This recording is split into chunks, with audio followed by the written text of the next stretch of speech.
According to the World Bank, trade is an engine of growth that creates jobs, reduces poverty, and increases economic opportunities. You're welcome to the Economic and Politics Conversation. I'm Ottoabasi Abasiekong. In this edition, we'll be looking at the emerging global trade order opportunities for Nigeria.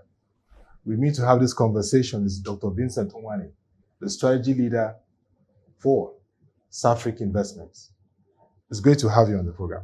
Thank you very much. Thank you for having me. Thank you very, very much. Let's begin with your thoughts on looking at the current developments globally, where we're seeing global tariff tensions and uncertainties between the USA and Canada, the USA and Mexico, the USA and China, even the European Union, and even some of the allies like India. It's quite interesting. There's so much of the trade tariff tensions.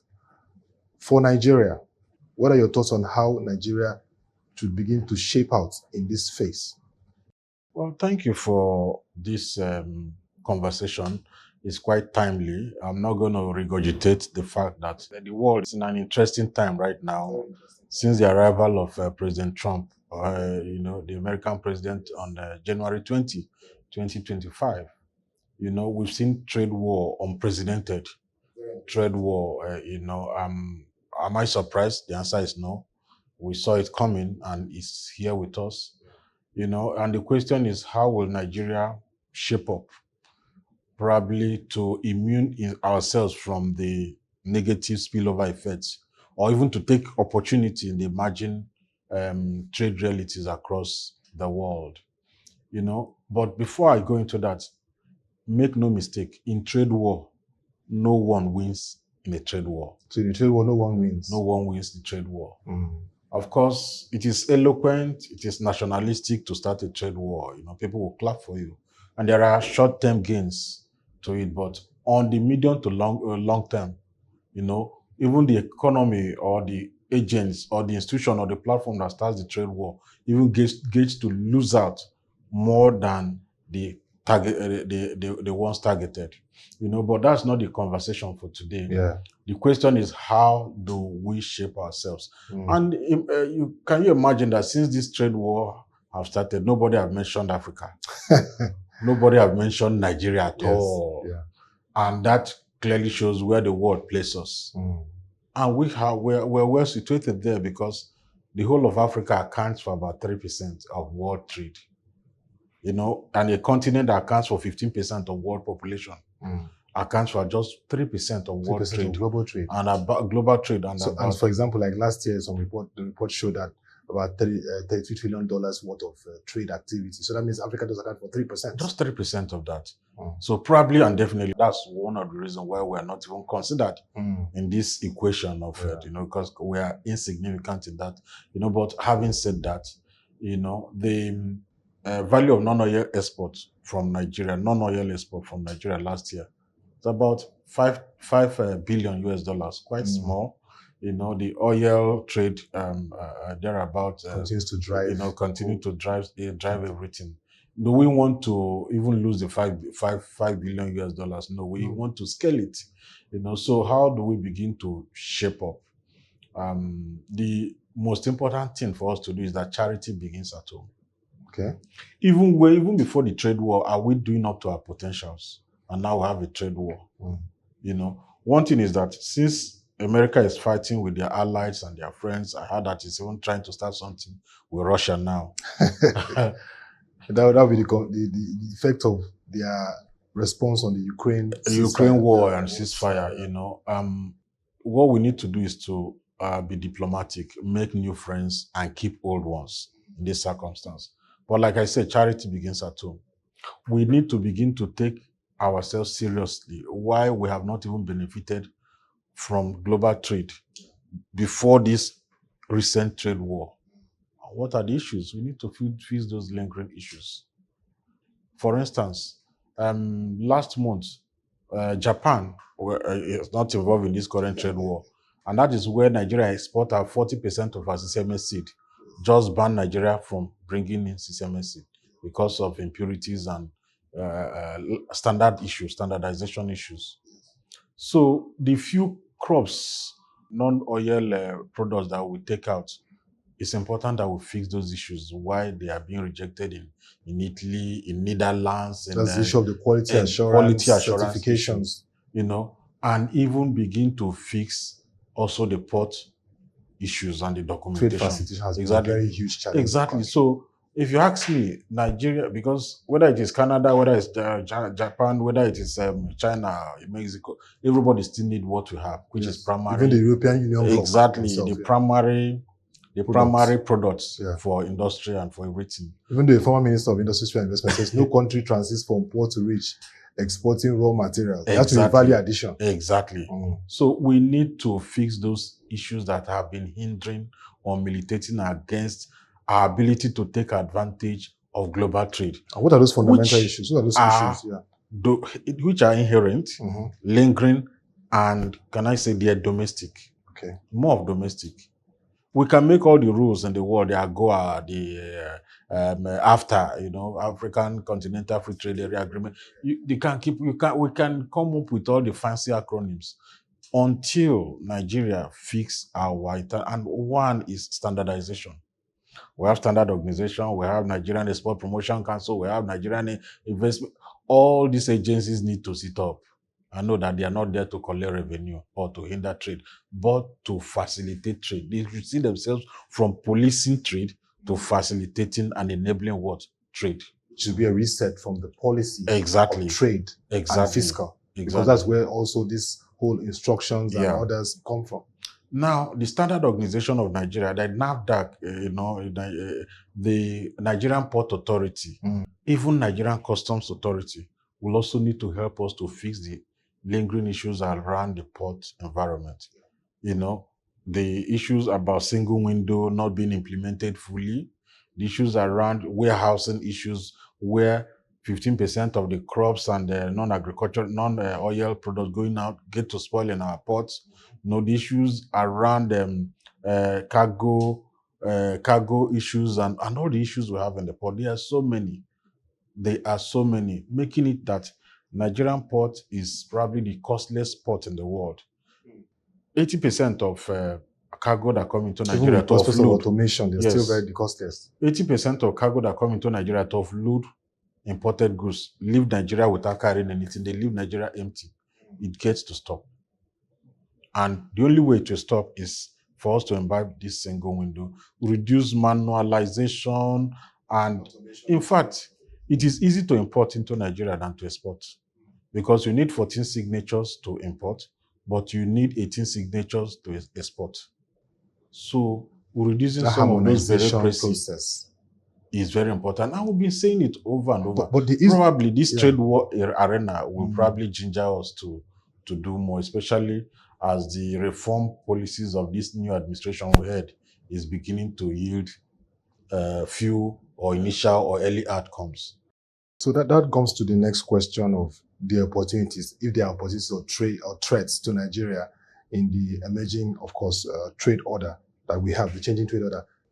If we address these things you've highlighted, standardization, infrastructure, rejigging these agencies to begin to be trade facilitators and not just revenue collectors, would it address over 80% these issues of Nigeria being able to navigate the threats in the emerging trade order and begin to leverage opportunities? What additional opportunities are there for Nigeria in this time? Generally, I believe yes. You mentioned PEBEC, which is a presidential ease of doing business. Formerly headed by the new Minister of Trade and Investment, Dr. Jomoka Adewole. She did a very good job when she was in the office. But you see, we need to move away from words of mouth to action and result, from meetings and report writing to actual output and outcome as a country. Thank God now she's a minister. And in her position as a minister, she is the second in command in PEBEC. In fact, she's the vice chair. She's the vice chair of that council. The vice president is the chair of that council. So she has learned through the rank the operation of that PEBEC. Now she's now an executive to implement, to enforce.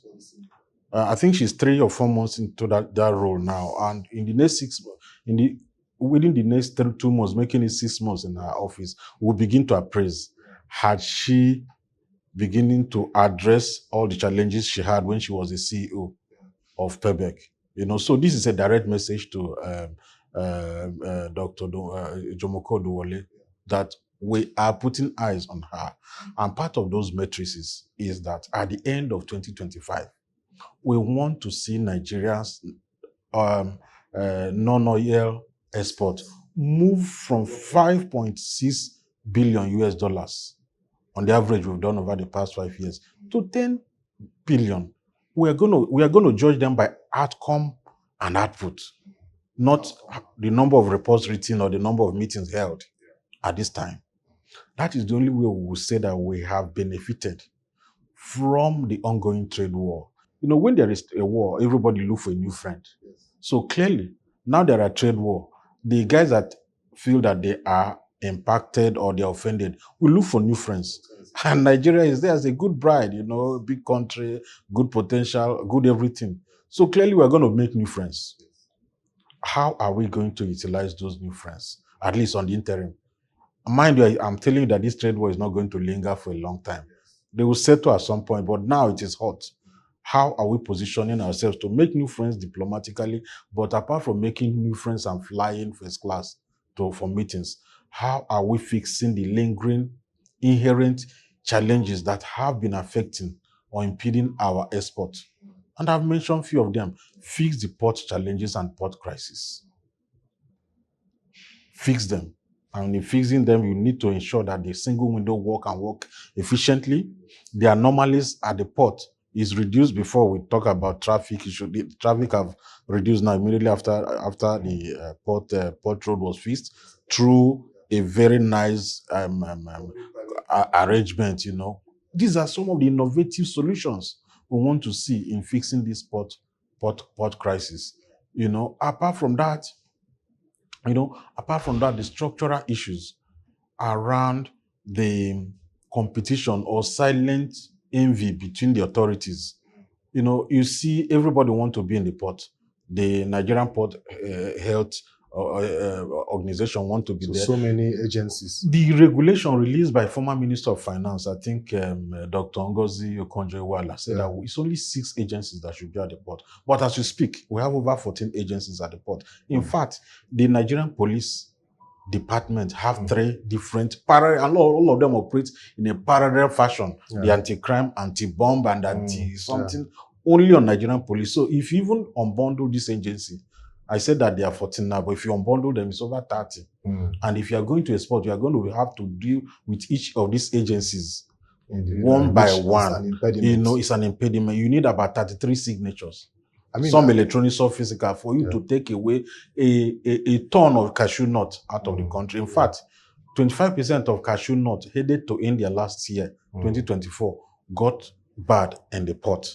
The few that found their way to the port got bad in the port or the warehouses, either because of moisture, delay, issue about so much charges by the shipping organization, whether it is... So clearly you're stressing that we need to see that synergy between, now we have a Ministry of Marine and Blue Economy with the Finance Ministry, the Ministry of Industries, Trade and Investment, so that we reduce all the impediments to trade facilitation through the ports. Exactly. And all the infrastructure. And PEBEC need to say, we have seen a lot of work done by PEBEC, but it has not translated from output to outcome. We've seen a lot of output. There is no outcome yet. And it is reflected in the ease of doing business ranking. Unfortunately, World Bank over the last 3 years or so have not done it. But the last one they did, we've seen that the initial progress made by PEBEC when they started, it is now, it has diminished. And I'm happy that institutions such as NASIMA, are currently doing advocacy and even doing what I can call business climate survey. I'm sure that when the report is out, you are going to see how much forward to that report. Exactly. Because the Nigeria Economic Summit Group recently brought out the private sector outlook. Exactly. So a lot of things to do. Now, you said that opportunities for the big boys, let's put that the big boys, US, European Union, China, to look at alternatives. Nigeria is in Africa. We missed out of AGOA, the Africa Growth Opportunity Act. I remember undergraduate days when President Bill Clinton came, and it was quite interesting, but we missed out. Now we have the Africa Continental Free Trade area. agreement. What must we do right to ensure that the guided traded initiative under this after we don't miss out of it, we are competitive? I know you've listed issue infrastructure. Are there additional things that we must take note of? Thank you very projects much. or programs, You know, when you were articulating the question, you saw me smiling. Why was I smiling? I don't know. This free trade area agreement, you know, after I have been there, how many years have we been talking about after now? It's almost 4 years plus. No, 4, it's 5, not 6 years. It's 6 years. Yes, yeah.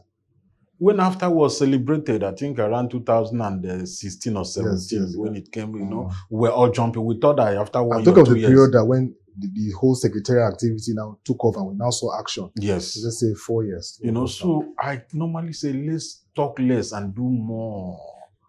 At least we've rectified it. We've rectified that agreement. Our National Assembly have rectified. Almost every country, all country, I don't have the data, but if there are any country in Africa, but let's talk about our own. You know, over the last time I checked, over 37 countries in Africa have rectified that memo or that agreement. You know, it's time to start. And some countries are beginning to take advantage well ahead of Nigeria, and it's unfortunate. Morocco, just up north here in Africa, they're beginning to take advantage. See, what will make Nigeria not to take advantage of after again is still the same thing that made us. It's still exactly the same thing. You know, cost of production, inability to add value to our primary produce. Those are the issues where Nigeria is now seen as the buyer after than the seller. Nigeria is going to benefit as a buyer, unfortunately, not as a seller, and that we've celebrated. You know, that's the biggest economic zone in the world. You know, 54 countries. So many good graphics. You know, well laid out. But I hope Nigeria doesn't lose out. You know, and again, let me use this opportunity to again call the after secretariat or I forgot the name of the implementing body in Nigeria to see how they can, you know, work with critical stakeholders. That's the National Action Committee. Exactly, National Action Committee. On board the trade associations, you know, the man of this world, the NASEMA, the Chamber of Commerce of this world, on board them very quickly. You know, and I know they are onboarding them, but at the level of what are you producing? How are you producing it? Where is it going? Access to market. Identifying ready and capable, willing buyers. You know, Central Bank, Ministry of Finance also need to quickly conclude this what's the name of this platform, this trade platform? The single trade window. Yeah, the single trade window. I forgot the name. Is it PAPAS? Yes. The PAPAS. Yeah. The PAPS, the Pan-African Payment Settlement Exactly. System. So that under after we don't need or have any reason to translate our currency to dollar before we now move. You know, I want to sell to Ghana, I have to move naira to dollar, and you know, all those. So a single clearing window within Africa, that is a good trade enabler. So in few minutes, just in a minute, tell us about Nigeria's harmonization systems code. That has not been reviewed for some time. What needs to be done to begin to review that so that we can be valuable in terms of exports, in terms of trade? The harmonization of system trade, that's around HS code. You know, Nigeria is supposed to adapt the World Trade Center policy or whatever, the standard. You know, that has been, you know, last year a review was done. Some categories, especially within the machineries, you know, have been well harmonized. If we have not harmonized, maybe we are harmonized up to 80% now. Then a Nigerian well-respected Dr. Konjewala is sitting at the World Trade. Director General World Trade Organization. Exactly, yes. And she has done a whole lot of work. You know, it's just for us to ensure that the HS code we have in Nigeria is what they have in China or India or Japan or elsewhere. But even the HS code we have right now is more than enough to allow us optimize our potentials within the international trade community. Yeah. And as we draw down, because this has been an interesting conversation, but we just have to move on.